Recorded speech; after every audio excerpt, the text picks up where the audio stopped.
The storage room at the Four Seasons Hotel hummed with the distant sounds of my father's 65th birthday celebration.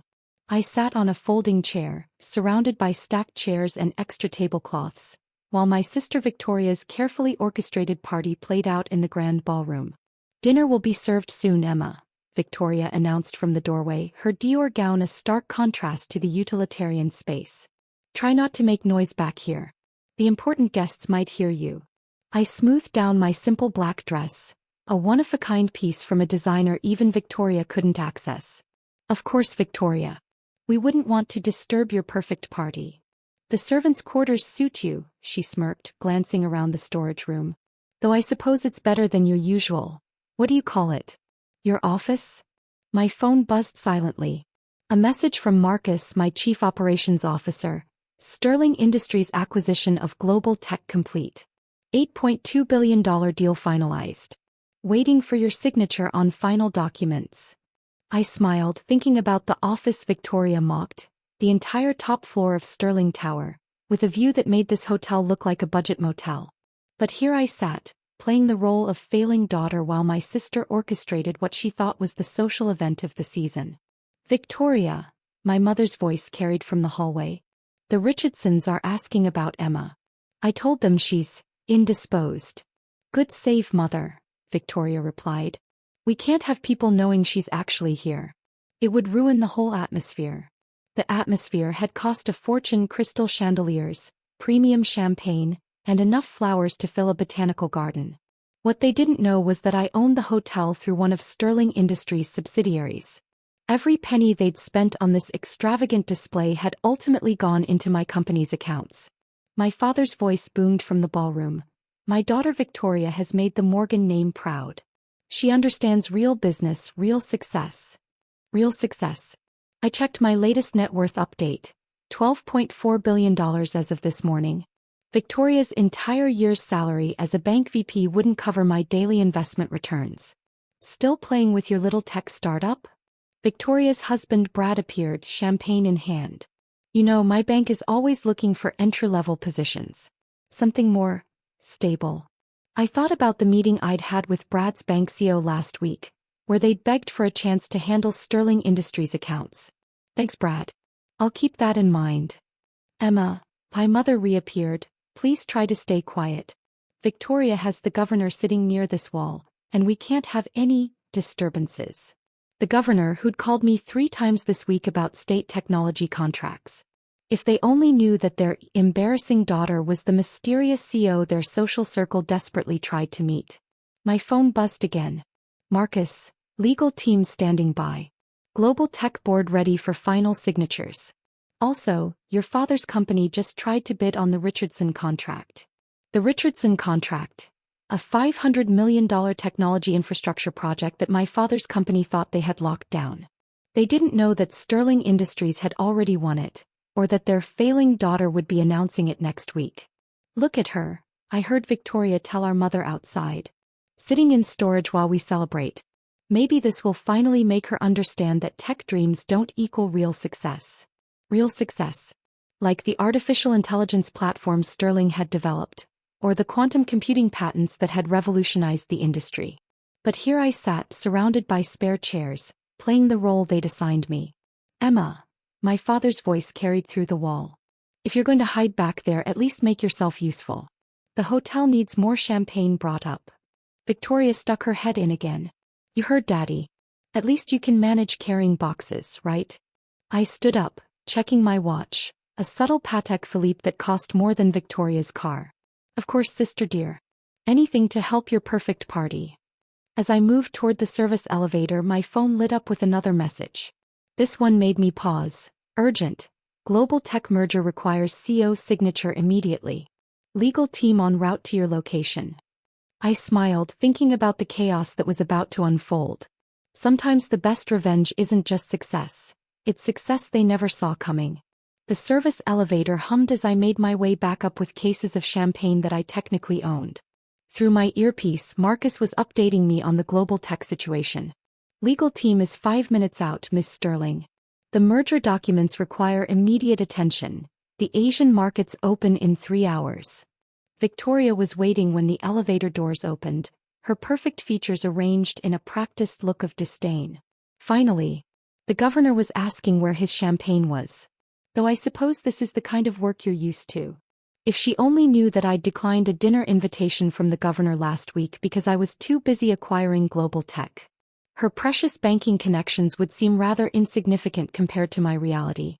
Miss Sterling, Marcus's voice came through again. Your father's company just lost the Richardson bid. They're not taking it well. Through the storage room's door I could hear my father's booming voice. What do you mean we lost the contract? To whom? Sterling Industries? Who the hell runs that company anyway? The irony was delicious. 4 years, my father had tried to meet Sterling Industries' mysterious CEO, never knowing she was the daughter he'd banished to storage rooms and service elevators. Emma, my mother hissed, appearing suddenly. Stop dawdling with that phone. Victoria needs those bottles distributed properly. This isn't one of your little tech meetings. My little tech meetings had revolutionized 3 industries this year alone. Sterling Industries' market cap had just hit $50 billion, while my father's company was struggling to maintain its modest position. Brad says your startup is looking for investors, Victoria smirked, adjusting her diamond necklace, a pale imitation of the collection sitting in my private vault. Maybe if you're nice he'll throw some spare change your way. My phone buzzed.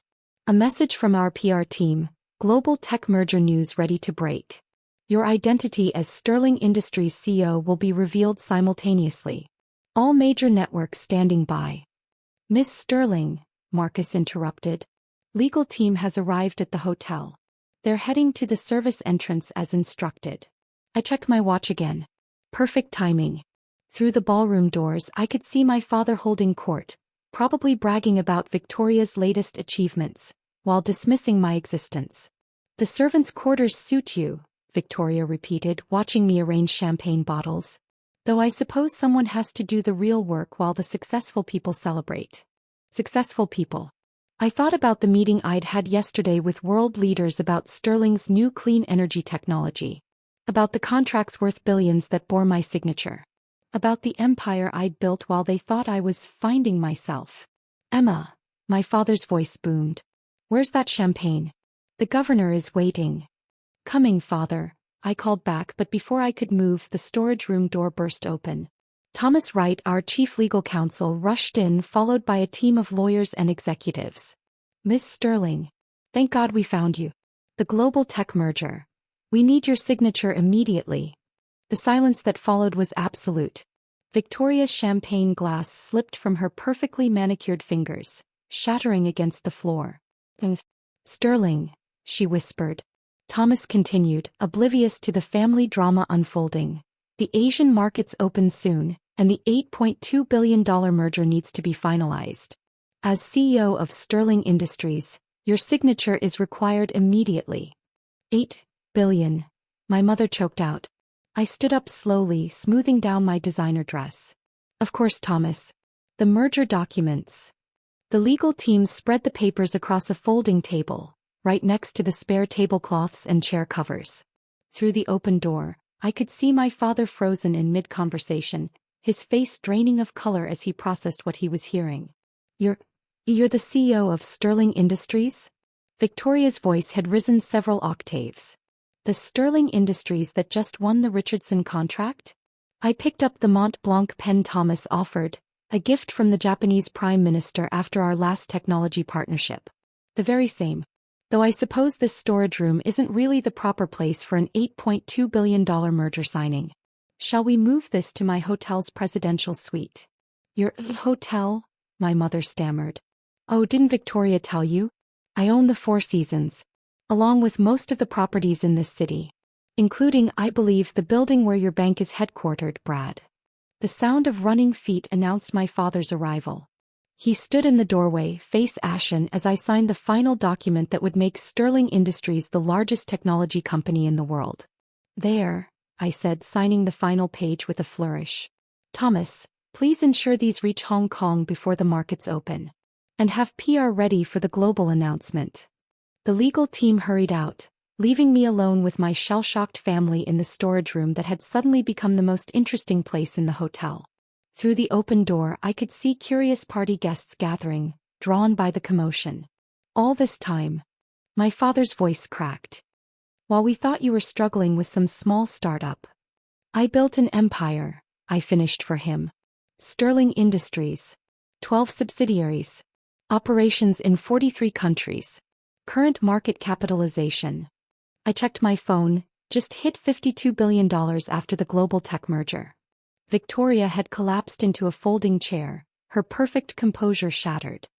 But you take the bus to work. You live in that tiny apartment. The bus company? I own it. Testing our new autonomous transportation systems. I smiled. And that tiny apartment is the entire top floor of Sterling Tower. The building your bank tried to lease space in last month. My mother stepped forward, switching to her social damage control voice. Darling, why didn't you tell us? We're family. We could have. Could have what, mother? Supported me? Like when you banned me from family dinners because my failure might embarrass Victoria? Or when you made me use service entrances at family events? Miss Sterling, Marcus's voice came through my earpiece. Global tech announcement is live. All major networks breaking the story. Also, your father's company's stock just dropped 30% on news of the lost contracts. The ballroom screens flickered to life, displaying breaking news headlines. Sterling Industries acquires global tech in $8.2 billion deal. Mysterioso revealed. Emma Sterling emerges as tech's most powerful leader. Sterling Industries' net worth soars to $15.4 billion.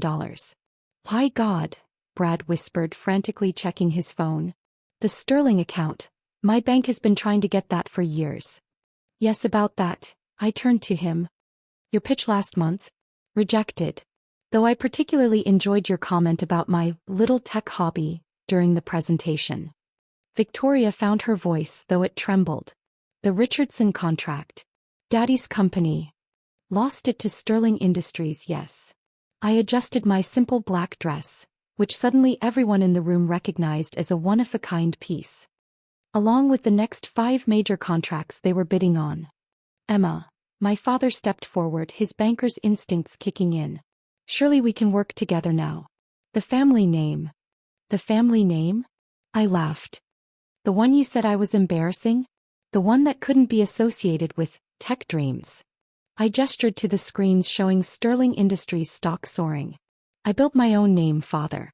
One that's worth considerably more than yours now. My phone buzzed again. Governor asking for an urgent meeting, Marcus reported. Also, the Asian markets are responding to the merger. Your net worth just increased by another $1 billion. Speaking of names, I continued, you might want to update the party's seating chart. It seems the governor would prefer to sit with the CEO of Sterling Industries rather than in Victoria's carefully arranged social hierarchy. Victoria flinched. The seating took weeks to plan. Yes, well, things change. I smiled. Like your husband's bank? It's now owned by one of my subsidiaries. That promotion you were bragging about earlier, Brad? I'm afraid that position no longer exists. The storage room had become strangely crowded as party guests pressed forward, trying to get a glimpse of the daughter they'd dismissed transformed into one of the world's most powerful CEOs. Miss Sterling, Sarah, my personal assistant, appeared. Your helicopter is ready on the roof. The Global Tech Board is waiting in Singapore. Helicopter, my mother whispered. Of course. You didn't think I actually took the bus to work, did you? Well, except when testing our technology. I gathered my things, including the Mont Blanc pen that had just signed an $8.2 billion deal next to spare tablecloths. Before I go, I paused at the door. Victoria, about the party budget? I'm afraid the hotel rates just tripled. Special CO surcharge. I winked. Bill me for the storage room though. It's been enlightening. As I walked toward the elevator, the main one this time, I heard Victoria's faint voice. All those times we made her use the service entrance.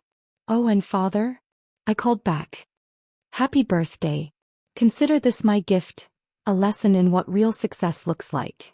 The elevator doors closed on their stunned faces, and I ascended toward my waiting helicopter. Sometimes the best revenge isn't just success. It's letting them serve themselves the humble pie they never knew they were baking. Sarah, I said as we reached the roof, send them each a copy of tomorrow's Wall Street Journal.